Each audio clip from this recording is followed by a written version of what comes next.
And hello, everybody. Duke's here. And who else? Bagg is also here. In the same place. In the same... And where are we? Where are we? We are, I believe... Well, we're on a beach. Sort of south. I am not the right person to ask in this context. Listener, this is Dockweiler Beach. If you have ever flown into Los Angeles, when you fly over the beach, we're on the beach you fly over. And we rode our bikes here because Chris Bagg is visiting LA for a vacation, maybe a little bit of a working vacation, but definitely a playing vacation. Totally. And we want to welcome you to our live draft episode where we are going to determine the next 5 series of works that we're going to consider. Yeah, this is what you're going to be reading and listening to for the next year. Very exciting. We already know what's going to happen, but you don't. But we're going to let this Southwest 737 go overhead.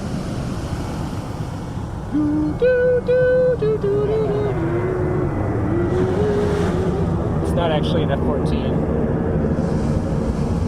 I mean, like, we could say that it was. Yeah. It would have gone by more quickly. And it doesn't have that sort of desperate shriek. Yeah. That fighter jets do. They tend to vary their sound more because they're doing more stuff. So you're going to hear us on a Zoom call. Occasionally you're going to hear us responding to comments. You're not going to hear the comments, so that's why every now and then we'll stop mid-sentence and be like, oh yeah, this is the definition of noir, or something like that. There were a few moments like that. Do you want to tell them what we did recently with our friends' big campaign? Yeah. So about 2 years ago, just when Upper Middlebrow started, another podcast series of shows started as well, called Big Campaign Stories. And you reached out to Jeff, who runs Big Campaign Stories, and formed a promo swap. And we listened to their show. They are Pathfinder First Edition actual play. And an actual play is when people get together and record themselves playing D&D for other people to listen to and or watch. And eventually, he invited us on Big Campaign Stories to do what is called a side hustle. What takes place in the side hustle episodes at BCS? Often it's 1 or 2 characters who go on a small mission for some corporation or warlord or somebody like that for 1 or 2 episodes. And in this case, I play Serge Koznets, who is a bardic anthropologist, and you play... I play Olmus Elba. Not Idris Elba, which is like I realized later was like a very close, because I kept being like... Maybe a little subliminal... Why is my name Olmus? I was like, seems so close to Idris Elba. Yeah. Olmus is a tree. That name is actually... that is Latin for slippery elm. That's how I came up for that. But yeah, Olmus is an Artori. Jeff invented all of these races and the world that we're playing in. And yeah, Olmus is basically a tree person. And so Serge and Olmus go off on a mission to do a delivery of some artifacts, and things go sideways. Of course they do. And there are 2 whole episodes, and they're both out now. So if you do a search for Big Campaign Stories in your podcast app, you'll find it, or you can follow the link in our show notes, and you can find it that way too. But without further ado, let's get into our live draft. Season 3. That was a nicely shaped wing. So, have you heard of this new tool from Google called Notebook LM? Nope. Is it notebook language model? Okay. I think that's what the LM does stand for, and that does sort of... So it is a beta-tested product from Google that they have spent a lot of money and time on, and it is similar in genre to like Notion or Capacities, note-taking apps. Notion's more of a wiki, Capacities is more of a almost like a foldering situation, but the thing that it has that those apps don't have yet is it has Gemini AI will create various tools to allow you to interact. Hooray. Jenny's here. We have a guest. Jenny Grieve is here. Connecting to audio, though. Yay. Oh, we can't see you. Jenny's still at work. Nice. Jenny has been burning the evening oil at work this week.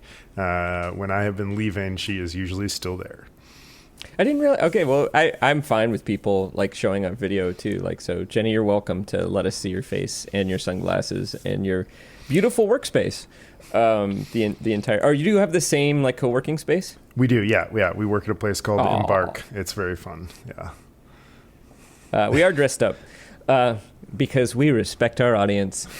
So what Notebook LM does is it then creates a sort of like AI chatbot that allows you to interact with whatever documents or notes or other things you upload. That could be a PDF or something like that. It reads it. Oh, we have a guest. Hey, Kevin's here. Right on. I don't think I know Kevin. Is Kevin one of your... Kevin is in the D&D group that my friend Ryan runs. Hi, Kevin. Thanks for joining. Hey, Kevin. Thank you so much for joining us. Kevin, if you don't know the podcast that Jesse and I do, you'll get a little taste of it in a second. But we read books and we watch films that are high craft, but like widely popular. And then we talk about them. We've been doing it for 2 years, and we have one of these drafts every fall where we pick the next year of books, and there will be a chance for you to participate in that if you want to. But at the moment, we're rambling, which is a key aspect of any upper middle brow show. And Jesse is telling us about a new AI product. Notebook LM. So it will summarize the documents you upload to it or your notes or other things, and you can select which ones. It does a lot of summaries. It will do an FAQ. It'll do a study guide. It will do a little article, but it will also generate a 2-person chat podcast, much like the format of Upper Middle Brow. And I have now done this twice, and it is like uncannily good at the stylistic conventions of modern American podcasting. I would say the summaries are not very good. Like I actually just wrote a blog post about it today, and I should have been doing other work, but it's good at like, okay, so what I'm doing right now, pauses, vocal tics, thinking out loud, getting my thoughts in order. It adds all of those things. What you're doing right now, whoa, like really? It adds those. Yes. And it does those things with an extraordinary simulacrum of realism, which is amazing and cool, but it is also, there's some part of me that's like, wow, I don't think I realized quite how formulaic and to what degree we are operating in a convention until I heard a machine spoof it. So it is weird, and I don't know. I was thinking about feeding it an upper middle brow transcript and seeing what it did with that, but I think that would be weird because it would be like a podcast summary of a podcast. I'm not sure what it would do. Yeah, I mean, so it might be. It'll just be doing the thing that is happening with AI, where like AI is beginning to sort of cannibalize itself. And there's one of my favorite gaming podcasts. The host went on a very astute rant about AI in gaming, and he has this thing where he was like, the best large language model to use for gaming is your brain. Your brain powered by real books. And it's I think he is correct. And like another a podcast that Jenny actually sent me about Blade Runner was talking about, the problem with AI art is that it has no heart, it has no emotion. And so the analogy I'm coming up with is that like AI art and a lot of these AI things, it's like you put the facade of a house up without the foundation or the framing. Yeah. It is both the Tin Woodman and the Scarecrow. If I only had a heart or a brain and a brain. Yeah, and a brain. Well, it's 5 after. That was our ramble. Yes. We have another visitor. So I think we need to do our drawing. Oh my God, Janelle is here. This is wonderful.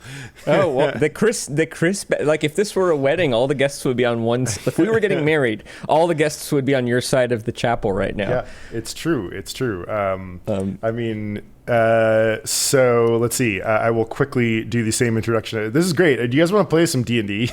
Everybody here plays D&D. This is great. I'll stick around. Like we'll hit 6 o'clock or 7 o'clock, and then if we want to have an after hours. Janelle, this podcast is called Upper Middlebrow, and once a year, Jesse, my co-host here, and I hold a live draft where we pick the next year of books, and you have a chance to get your voice heard and alter what we are reading over the next year. But we are moving to the second part of our schedule tonight, which I believe is a drawing for this storied Bluetooth speaker. It sure is, Chris Bagg. That's excellent exactly what's for happening right now. To Upper Middlebrow on. Jesse had another one of these. We were going to give 2 away, but apparently he lost it. So happily we have a backup. 2 is 1 and 1 is none, is the as the SEALs like to say. And we have 4 participants, so I'm going to need you to roll 1d8, and I have a number chart representing each participant. But I'm not going to tell you whose number is what, so that because there's a conflict of interest, one of the contestants is Chris's dad. But I'm not going to tell you which one. And the way that you would be entered in this drawing would have been to fill out our survey, which you're still welcome to do. But you had to do it as of midnight last night. So Ooh. Whenever you're ready, Chris Bagg, what is the die roll? I got the maximum. I got an 8. I would say the winner is Steve Watts. And I don't know who that person is. Steve Do you know Watts. Steve Watts? I do know Steve Watts, yeah. Steve is great. Steve is a banker. Steve lives in Portland. Whenever Steve drives somewhere, he asks me for a book recommendation and then the corresponding Upper Middlebrow episode. So like, he's like, I need to listen to a book and then I need you to walk me through what is happening in the book. He is going to be tickled pink that he won this storied Bluetooth speaker. And I have his email address, so we can write him for the address as well. Or you can hand it to him next time you're in Portland. That's true. I could. I was really hoping that Peter Bagg would win so that you could hand deliver, but that's all right. I'm very happy for Steve Watts. And, we could tell our guests here to go fill out our listener survey. You're absolutely welcome to do that. The easiest way to do it would be to go to uppermiddlebrow.com, and there's a link right there. We are going to be sending you a bunch of links tonight. In fact, I could probably share the worksheet with everybody. Let me just take a look at our rundown. Oh, we have another guest, Ryan. Ooh. Oh my God. Wow, this is great. This is great. Janelle, you're totally fine. All you got to do is soak up our charm and get excited about books. Yeah. If you can manage that. If you've seen, Janelle, you've seen... If you're not sure how to soak up our charm, just follow Jenny G's example. She will role model it. Okay, yeah, so I'm going to share with everybody our next series worksheet. This is going to be the thing that we're going to be filling out collectively tonight. And we're going to explain that in a little bit. So I'm going to put that in the group chat. Do I have a group chat? Is there a group chat? Do you have a group chat? We do. It's down towards the bottom. You just click on... Chat. There it is. Oh, I see. Yeah. Oh, wait. And everybody's... Yeah. Everyone's chatting away. Yeah. This is great.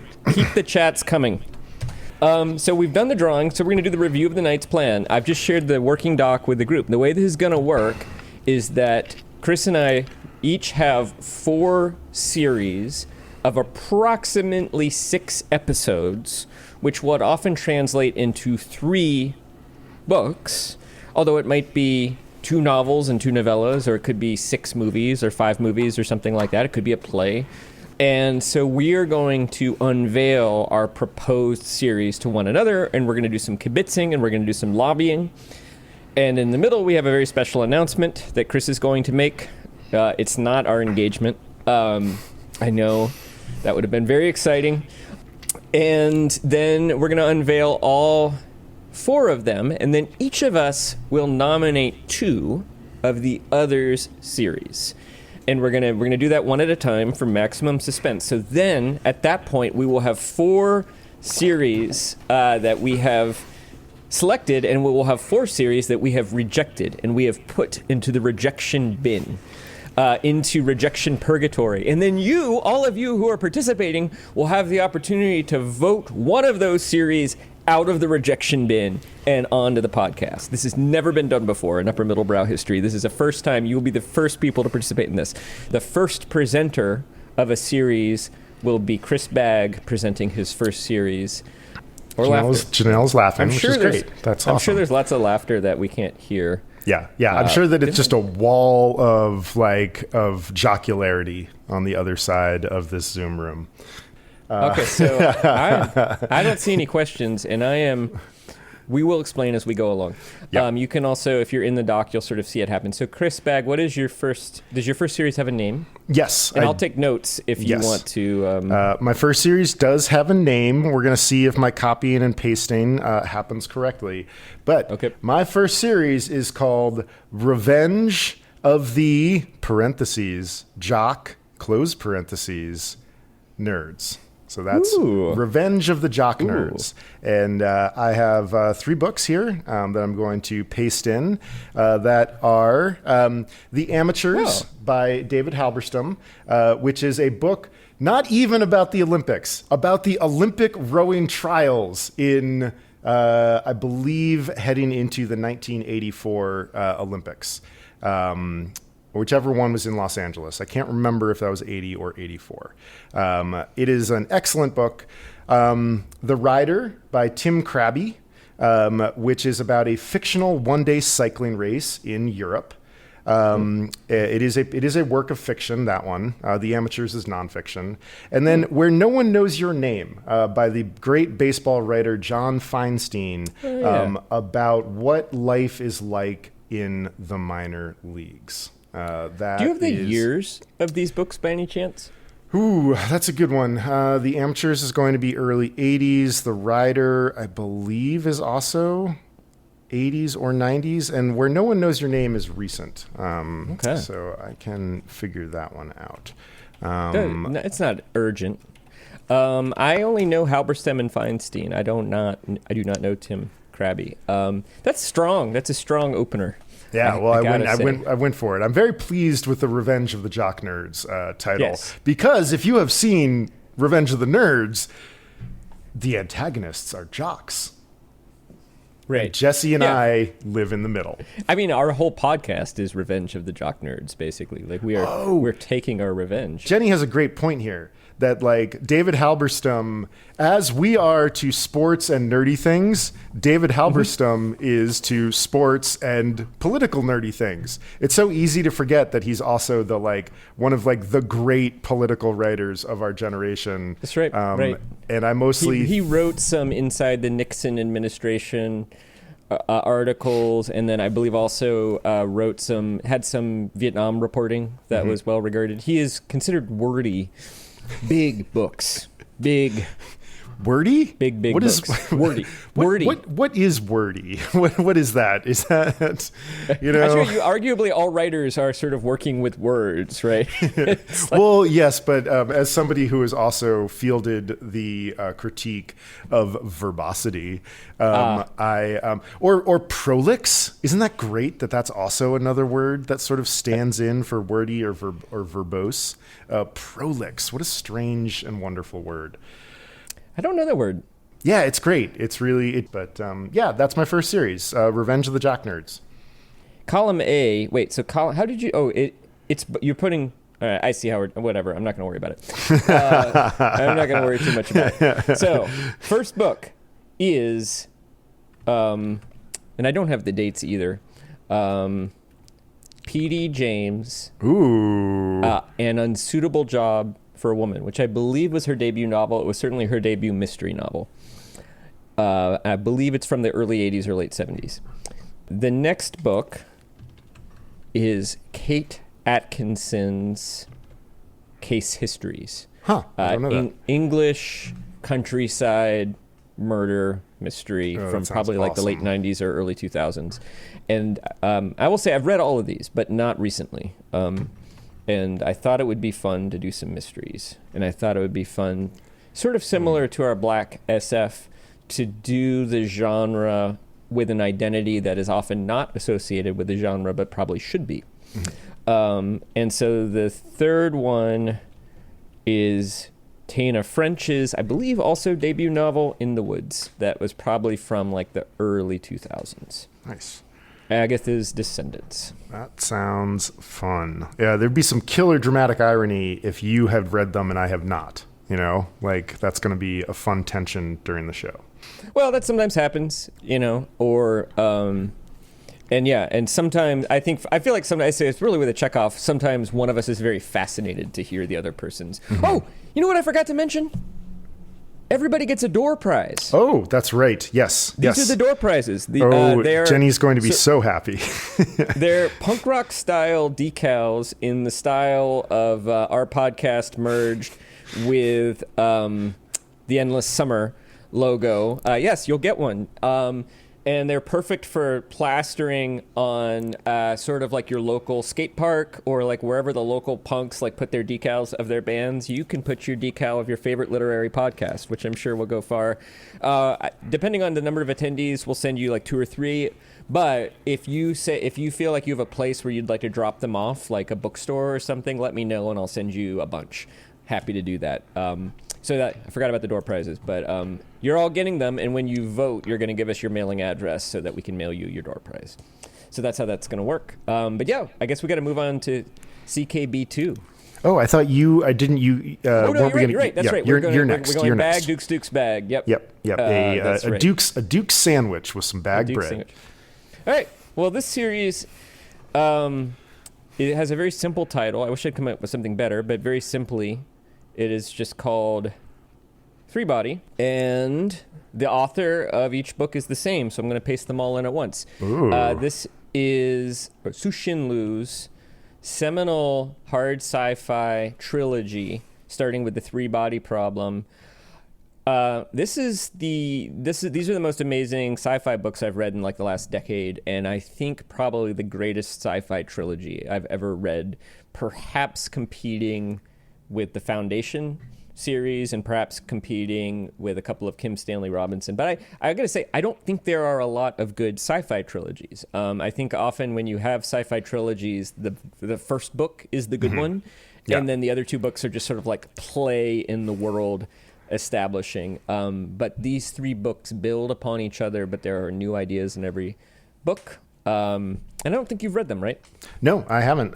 But I'm glad that you picked it because I was toying with throwing the Three Body Problem into one of my choices, and I didn't. So I'm glad that you've got it because I have been, really wanting to read that. So then I can go watch the show, which I hear is also good, but I really would like to read the book. You want to read the book first, okay. In this case. Yeah, I've seen some clips from the show, and it does look good.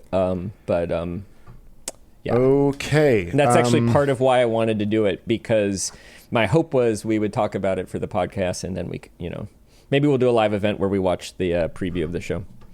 Okay. I think I am up next. There are 4 books in this one. One of them could probably go, but I couldn't really figure out where. Could any of them be a single ep? Or any of them perhaps, perhaps, yeah. Some of the earlier ones probably could, but I'm calling this series Relativistic Noir. That pasted badly.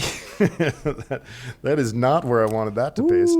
I saw some of those though. So I'm excited. Oh. We've got some classic noir to kind of set the principles of noir. So we've got The Long Goodbye by Raymond Chandler, and then Red Harvest by Dashiell Hammett, which I have never read, but oh my God, the plot synopsis. I was like, I think this book is aimed directly at Chris and Jesse. There's like aspects of the Western. It takes place in, Los Angeles. It's noir. And Jenny Grieve wants you to define noir. Oh God. Okay. I have a definition noir that is handy. That I could throw out noir usually ends up. It's one of those terms that like showed up to describe something that had come into existence in terms of like hard-boiled detective films and novels, very pulpy, and some like very strong examples of the genre are like The Maltese Falcon. Casablanca is also traditionally noir, but like with some strong elements of romance tossed in there. The biggest aspect of noir is that the protagonist really needs to figure something out in order for the plot to progress. And usually they are mystery novels, but the figuring something out also tends to be kind of existential to the protagonist. So if they don't figure it out, something very bad might happen to them, which is usually a little different than like a detective novel where the detective is not in danger, you know. And there's a lot of sort of pulp and romance and debt that is usually kind of show up in noir. I think what I would add to that is that there's sort of two kinds of noir that I've identified, and one is detective noir and the other is criminal noir. So in detective noir, the detective has something to figure out, and I think the other element that you sort of alluded to is the detective almost always gets personally entangled. Yeah. Often through romantic entanglement, but not just. So Chinatown, kind of a modern neo-noir. Also, The Long Goodbye has elements of that, which I've seen the movie. I haven't read the book. And then criminal noir, actually, I would say Neuromancer is an example. And that is often hardened criminal assembles crew to pull off one more big job. But again, some kind of personal complications ensue. There's some sort of conflict between the job the criminals are trying to pull off and our criminal protagonists' motivations. So, you know, in the case of Neuromancer, I think it's the relationship between Case and Molly. I'm trying to think of another. There's a lot of great French criminal noirs by the director Jean-Pierre Melville, where it's sort of like the loyalty the criminals have to each other might actually interfere with their ability to pull off the big heist. Yeah. Two more books on here, The City and the City by China Mieville, which I'm really excited about reading. And then I threw Leviathan Wakes in there by James S.A. Corey, which is the first book of the Expanse series, because it is a weird book in that it is like, in some ways, a very traditional sci-fi thriller, and in other ways, a very traditional noir book in space. And we enjoy fucking around with genre, and so that's why. And it's a quick read. It's a quick, enjoyable read. It's a big book, but it still reads real fast, so I think we can get through it in 2 episodes. And I think we could probably read a bunch of noir already, you know, like The Intuitionist. Yeah, I bet a couple of those could be one episodes if they needed to be. So this next series is called Unfair Debuts. And every now and then authors come out with debut novels that are too fucking good. It's just not fair. Yes, it's really annoying. It's annoying. It's very frustrating that they turn out something that is like Athena springing fully formed from Zeus's head. And I'd be tempted to eliminate them, but then we would not get the benefit of their beautiful writing. And so we just have to live with it. So the 3 books in this one are The Mysteries of Pittsburgh by Michael Chabon, Lincoln in the Bardo by George Saunders. I'm playing a little fast and loose with the rules here because Saunders had like 17 short story collections before he published Lincoln in the Bardo. But I haven't read it, and I know it's really good, and George Saunders is amazing. And then Jonathan Strange and Mr. Norrell, which I have never read, but I also hear is very good. And I am excited about those. But Jesse and I have been talking about The Mysteries of Pittsburgh for some time. I keep being like, it's so freaking good. So that one had to kind of make it into one of my suggestions. I read it about 20 years ago. I do remember a very memorable scene involving a, shall we say, soiled bedsheet. Yes. And I have read Strange and Norrell too, and it's excellent, as well as Piranesi, which came out a couple years ago. I've not read Lincoln in the Bardo, so that's an exciting one. This is a strong one, man. This is frustrating because we're going to have to reject some of these. Yep, some of these. So yeah. I'm going to give you number 3, right? Yep. You're up for number 3. You're gonna do the rest of yours. Right. Well, I call this one OG Cinematic Universe. Oh, this is exciting. And the first book is a certain novel called Dracula. Oh, by hell Bram yes. Stoker. Oh, right the on. The second book is A Study in Scarlet by Arthur Conan Doyle. Nice. And that's probably a one-episoder. You know, it's got 2 parts to it, which we could look at. It might be a one-up, but it does have this like Western novel embedded Frankenstein. in it, which I've never Marvelous. read. And I did some math, and I could be wrong about this, but I believe that these 3 books have led to something like 50 films having been produced, which I think would beat Marvel, DC. I'm trying to think of other cinematic universes. There might have been some Western characters, like Will Rogers may have had a more extensive cinematic universe. But there it is, OG Cinematic Universe. I also think that with all 3 of these books, you're seeing kind of the first experiments with some of the literary techniques that we've talked about in other books that we've read. So that is JPD 3. I do JPD 4? You do JPD 4, yes. This is a recycled pitch. Nice. So I'm going to just do it quickly. You'll recognize it. It is just called Ripley en film. Oh, all right. This is going to be hard. And Purple Noon by René Clément is a French adaptation of the novel The Talented Mr. Ripley from about 1961, starring... I accidentally pasted too much stuff there. Starring Alain Delon. Great. Again, star of a lot of those French noir movies. The American Friend, which is a weird film with directed by Wim Wenders with... I'm forgetting it. Dennis Hopper as Tom Ripley. Oh, wow. Hell yeah. Ripley Underground. This is a low-budget production starring, I want to say, Barry Pepper, who is a character actor who's appeared here and there in recent era. I don't know anything about it other than I like the novel it's based on.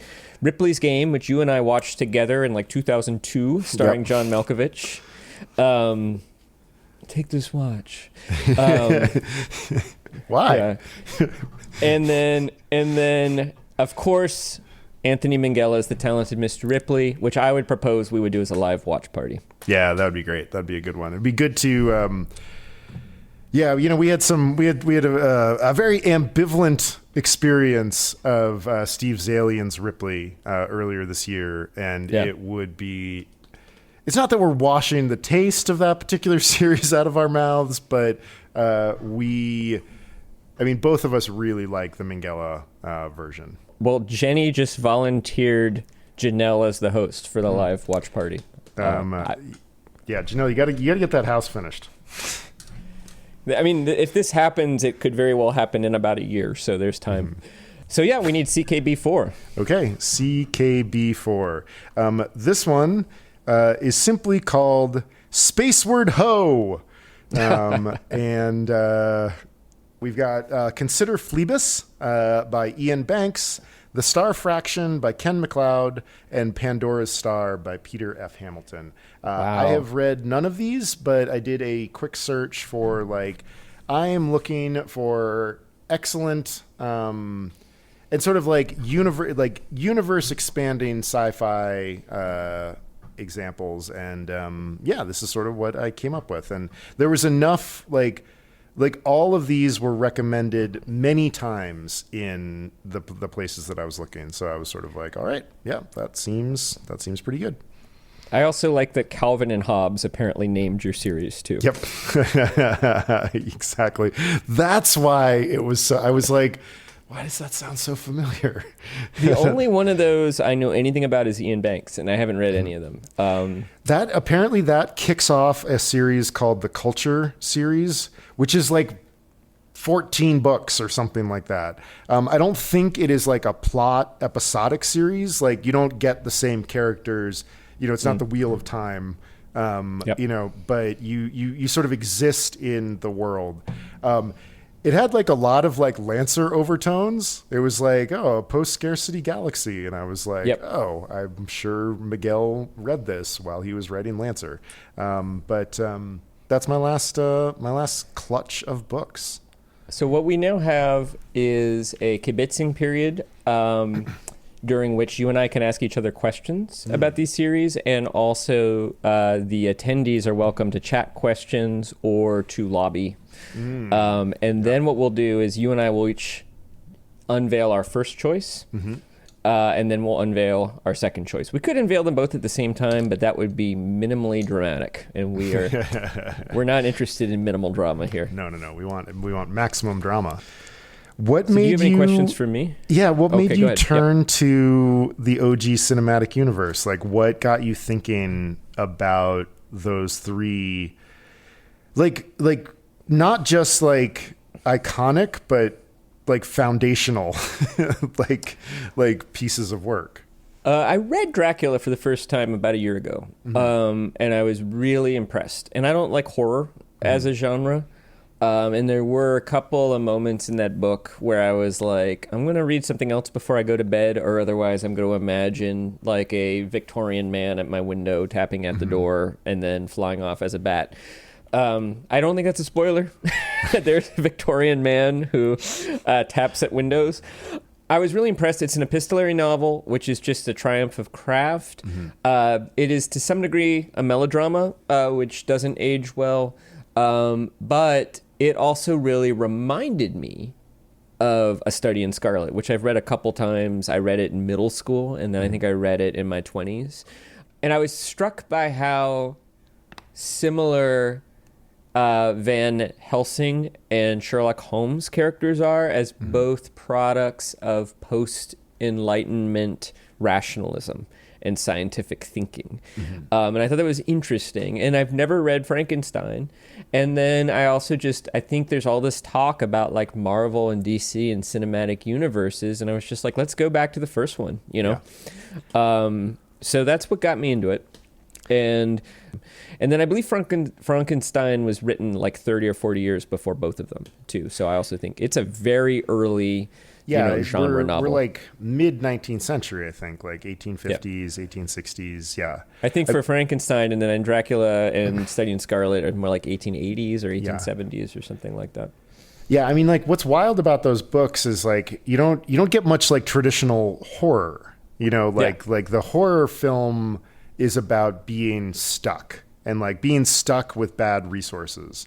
And like those novels are more traditional, like Gothic novels, which is why they're melodramas. You know, it's about the height of emotion and things like that. But, and not a lot of violence. A little violence, but not a lot of violence. More of the the sublime, and more of the horror, right? Like the horrific nature of being confronted with this monster that has come into the world through some kind of horrible process.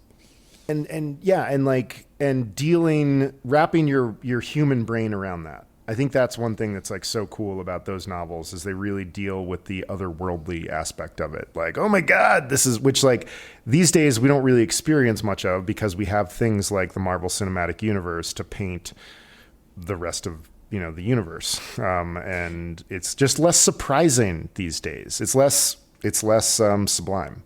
It's also, I think, what I like about the first two novels, and I don't know to what degree this is in Frankenstein, but the heroes both have this faith in science to defeat the unholy. And I think there's this tremendous optimism around essentially the industrial age and scientific thinking, which is, it is both well-placed and misplaced, and fascinating. Totally. And it should remind us of our era right now, where we're embarking on developing powerful technologies that are likely to be transformative, that probably will be powerful and beneficial, and also probably will be powerful and harmful in ways that it's hard to anticipate. Yeah, so somebody needs to write the Gothic AI novel, not the horror AI has been done. But I don't know if I had an idea for that of a like Carpathian Mountains ancient millionaire who takes a boat to Silicon Valley and starts developing technologies in order to become a billionaire. That's as far as I've gotten, but maybe we'll be inspired. Yeah. Do you have a question? Do you have any questions for me? I guess the one question I have is, can you talk to me a little bit about what you know about all the space word ho novels and authors? I know of Ian Banks. The reason I know of Ian Banks is Justin introduced me to a rock climbing guide in Joshua Tree named Roddy, who I have hired, and then Justin had hired, and then Justin and I hired together to take us on a day of climbing, and he is a big Ian Banks fan, and he occasionally listens to our podcast too. So I don't know much. I do know that Ian Banks and Ken MacLeod apparently are like very good friends. They're both Scotsmen, and they hang out together and they talk about sci-fi and write sci-fi. Like I said, Consider Phlebas is about like what a post-scarcity utopian galaxy might be like. Pandora's Star, unsurprisingly, like the illusion in the title, is about making a very bad choice. Apparently a star just disappears. And it doesn't nova and it doesn't black hole. It just goes, which really shouldn't be possible. And the humans dispatch a ship to discover what happened. And then I guess we would figure out what happens in the rest of the book. The star fraction caught my eye because it seemed to have some of the like socialist proletarian kind of like stuff that I am just kind of a nut for. You'll never go wrong with me if you take social class stuff and stick it in a setting where it doesn't quite make sense. Social class stuff in space, social class stuff in a Western, social class stuff in medieval. Yeah. Cool. Yeah. Yeah, I think that's the only question I have. The others I think I sort of get. So I'd be ready to move on to our first choice each. Yep. Yeah. So I don't know should we just tell each other or should we put it in there? There's a rating window. Yeah. And do we sort of do it as like a 1, 2, 3? Like, is that the way and then we would just put it in at the same time? Yeah, let's do it like that. Okay. So what you're going to do, we're going to 1, 2, 3. And then when you do it, put in 2 asterisks underneath either under column D in the relevant for me version. And I'll be doing column C. Okay. So I'm going to just take a quick look, but I think I'm ready. So you want to count us down? Sure. We're going to go 3, 2, 1, and then 3, 2, 1, go. Or okay. Yeah. On go. Okay. All right. 3, 2, 1, go. Oh, hilariously, I guess we probably could have seen this through like viewing where the other person is on the sheet. Okay, so relativistic noir and Ripley en film have made it right off the bat. We're gonna put this under. I'm gonna put it down here for bag 1. I'm gonna put relativistic noir, and for Duke's one, I'm gonna put Ripley. So the recycled pitch made it. Comes back. That's good. All right, so then we're gonna do 2. Yep. Should we do the same? I gotta admit, this is gonna be harder. I had like relativistic noir was like I'm definitely voting for that. Yeah. But I'm gonna need a minute here. You know what? Okay. I kind of need. I as well. I think I have my pick. Okay. I think I've got mine as well. Okay. Let me get in the spot. I'm going to put my cursor somewhere else to heighten the drama. The drama. Okay. 3, 2, 1, go. Oh no. Which one is it? It's Three Body. Oh, and I was supposed to put only 1 asterisk in there. Doesn't matter. Okay. I know what you voted. Revenge of the Jock-Nerds. Revenge of the Jock-Nerds and Three Body is the next choices. Okay, so I'm gonna add Three Body. I need to copy and Revenge of the Jock-Nerds.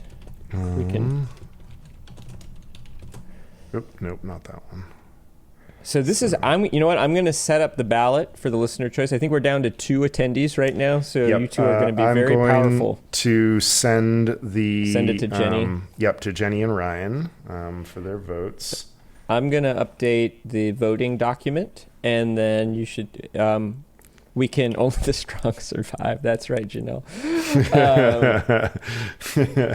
I'm going to do that, and that's right, you earned it. You earned that vote. So basically, the 4 series that we're voting on, we'll just do a quick review for everybody.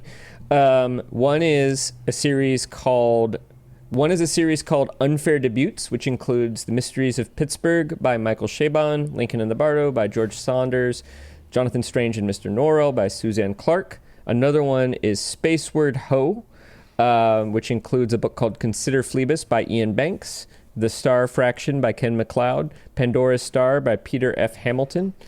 And then my nomination, one is Agatha's Descendant. So these are a bunch of lady mystery writers. An Unsuitable Job for a Woman by P.D. James, Case Histories by Kate Atkinson, In the Woods by Tana French. And then the other one that we did not choose is the OG Cinematic Universe, which includes Dracula by Bram Stoker, A Study in Scarlet by Arthur Conan Doyle, Frankenstein by Mary Shelley. I will again, the form is this link right here. So I'm going to actually step away and take a 5-minute break, but when we come back, we'll tabulate the votes.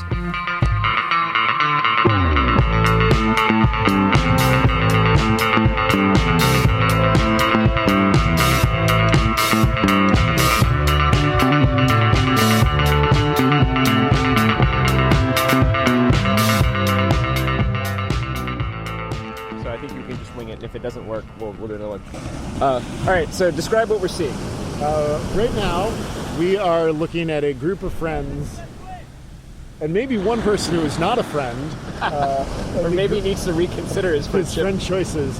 But the group of friends on the beach are throwing a Frisbee farther and farther out into the ocean and forcing friend Kid A, to retrieve it. You estimate the water is about 60 degrees. Yeah. He is reacting as if it is about 60 degrees. Yeah. And the friends on the beach have not yet decided to hurl the Frisbee back into the water. Yeah. But Kid A seems to be waiting for it. Once you get in 60-degree water, you might as well stay in for a while because the worst is over, you know. And it's not, what is it, probably 60 degrees outside right now? Yeah. 65 degrees. Sun's about to go down. Will you describe the viewscape? It's amazing. We're looking north towards Santa Monica. We're looking north towards the Santa Monica Mountains. And yeah, the colors are just getting better and better right now. You can really see... Oh, he's taking off on a body surf. He didn't get it. You can see... It's like one of those moments that makes the Los Angeles mythology very real. Yeah. We can see in the distance the apartment in which Bridget Fonda's character lived in Jackie Brown, sort of over some palms, and we're sitting below the bluff on which the LAX airport sits, and every now and then an airplane comes overhead. Oh, that's a way of... Yeah. Get it. He's in it. Yeah! His friend duck dived it. That was a great double up reaction. This is actually all happening in the hold music section of our draft episode, because in the draft episode reality, everybody is having a bathroom break, and not steep enough. Not steep enough. And so what I wanted to just quickly do is mention our Patreon. Yes. Which is, we decided to launch a Patreon because it's not terribly expensive, but it's a little bit expensive to run Upper Middlebrow. And we can have a photo of this moment that's a good idea. For our social post. And so our goal is to cover our fixed costs, which are about $1,000 a year. If we get a little more than that, we might spend it on marketing. We might even spend it on an intern. We're nowhere near paying ourselves. But if you would like to support the show, you can go to our Patreon, and there's also some gifts you can get. Yes, if at any level you are going to pick up some home-designed bookmarks, the first bookmark you would get is sort of our classic. Oh, that was a good one. He's in it. Yeah, He got it. our classic eyebrow raised emoji on a black background depicting all of the books that we read in all the series that we read. Upper middle brow classic, as Yes, it were. yeah, The classic the season. classic look. Yeah. And the classic season, what we read in season 1, and then you're going to be able to have your choice of bookmarks from the series that we did along the way. So if you really enjoyed our series that involved, say, Project Hail Mary, and I believe we also had the Forever War in that, we called that one The Future Sucks. And if you really enjoyed those, you can get some bookmarks that are kind of styled. That was Goon Squad and Project Hail Mary, Yeah. and I think The Arrest. yeah, that's right. Yes, the Forever War came. That was with part of Neuromancer. Neuromancer, and, Do Androids Dream. That was And- like sci-fi dystopia, basically. That's right. And what was, I think, amazing about that is that the Forever War, which we sort of added later, was definitely our favorite book of that particular series. This podcast is about discovery. That's and true. surprise. Yeah.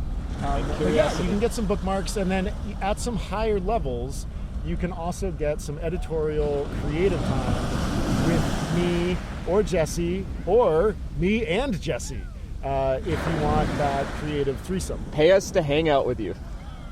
I mean, we're worth it. Yeah.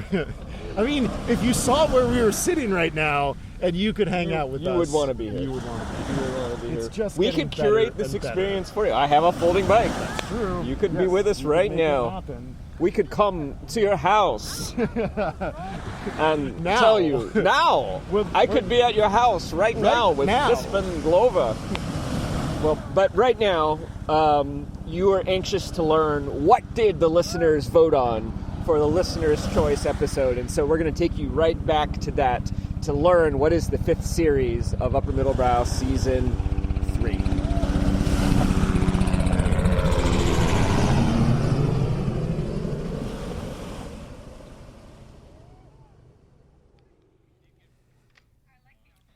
We got 4 votes on the Google form. Okay. And I'll say right now the leader is Unfair Debuts with 2. And then OG Cinematic and Agatha both have 1. So unless Jenny, we might have to do a tiebreaker. Let's see.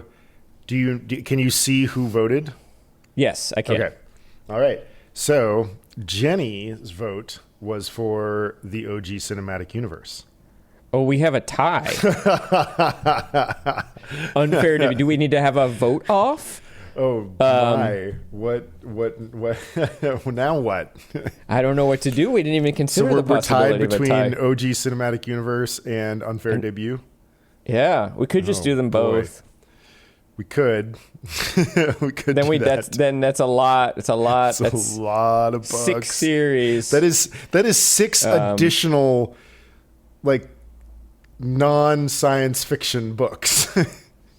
I mean, so I'm trying to think of what we could try to sell it right now. Mm-hmm. We could do a randomization, or we could. I mean, it would be hard to do another vote. Is there a Zoom polling feature? But I don't know from Zoom. Why don't we just say this? Okay, so you can only choose Cinematic Universe or Unfair Debuts. Just go ahead and put your vote in the group chat, and we have 3 guests, so that's going to create either 2-1 or 3-0. So Should I poll Jenny and Ryan again? Well, if you can get them both, but if you can only Okay. get one of them, then we're likely to be. Okay, Janelle votes for Unfair Debuts. Kevin and Natasha votes for Okay. OG Cinematic. Janelle gives us a poop emoji. Okay. Is that OG Cinematic Universe, or are we going to? That was Jenny's vote too, right? It was Jenny's vote too, so I think that is settled. Okay. Well, I would be open now to it doing is, both. Now it is doubly settled. Because Ryan has voted for OG Cinematic Universe. I admit defeat. All Janelle, you and I will have our own we'll have a private book group of Unfair Debut. Maybe you need a spin-off podcast. There you go. Yeah, that does sound, we could do that. So, Janelle, in terms of commitment in D&D is one of the like most committing persons that I've ever played with. That is a really important quality in a Dungeons and Dragons game. So I'm going to add OG Cinematic Universe to the middle. So it's going to go Bagg 1, Dukes 1, Listener's Choice, Dukes 2, Bagg 2. So there we go. We got it. Nice. This is the next year of the podcast. Yep. Relativistic Noir, Replay en Film, OG Cinematic Universe, Three Body, and Revenge of the Jock-Nerds. That is very exciting. This is going to be really fun. This is going to be another really fun year of books. I'm very excited that we're going to read. I'm really stoked to do Revenge of the Jock-Nerds. We've been doing one every 2 weeks recently, but our goal is to get back on one every 10 days. Yeah. And we just kind of wanted to build a little bit of a kitty, and we're kind of there. We're almost there. We wanted to get some episodes taped so that we weren't constantly living paycheck to paycheck when it came to producing new episodes. Okay, so, everybody, I'm going to read the credits. And Upper Middlebrow is a Small Point production. Chris Bagg and Jesse Dukes are well-dressed senior captains of the varsity podcasting team. Music is by Ben Pajak and Jesse Dukes. Design and website by me, Chris Bagg. And you can learn more about us, and you can still fill out our listener survey at uppermiddlebrow.com. Please review us in your podcast app, even if it's just like, give us the rating and just dump some words in there. I can't tell you guys how much it helps other people find the show. So if you could give us a rating and a review, we would really appreciate it. Janelle, if you fill out our listener survey after you listen to a few episodes, I'll send you a tote bag. It might not be an Upper Middlebrow tote bag, but it will be a tote bag. And as a reminder, Chris and I are both writers and editors and can help you with your writing, podcasting, or editing project. You can see some of our portfolios and learn more at our respective websites. Ready for the names? chrisbagg.com and jessedukes.com. Once again, everybody, this is your door prize, a punk rock style Upper Middlebrow sticker in the style of the Endless Summer. So be sure to, if you attended tonight, to send us your address. If you didn't put it in the voting forms, I think a couple of you requested in-person delivery, so Chris Bagg's going to have to do the rounds in Oregon. I will just pass them out at TNT games. Yeah, Natasha, I'll have to get the address for you so you can get your door prize. I'll send it to you in the mail. But thanks, everybody, for joining. I think we'll go ahead and kill the Zoom now so we can all go back with our lives.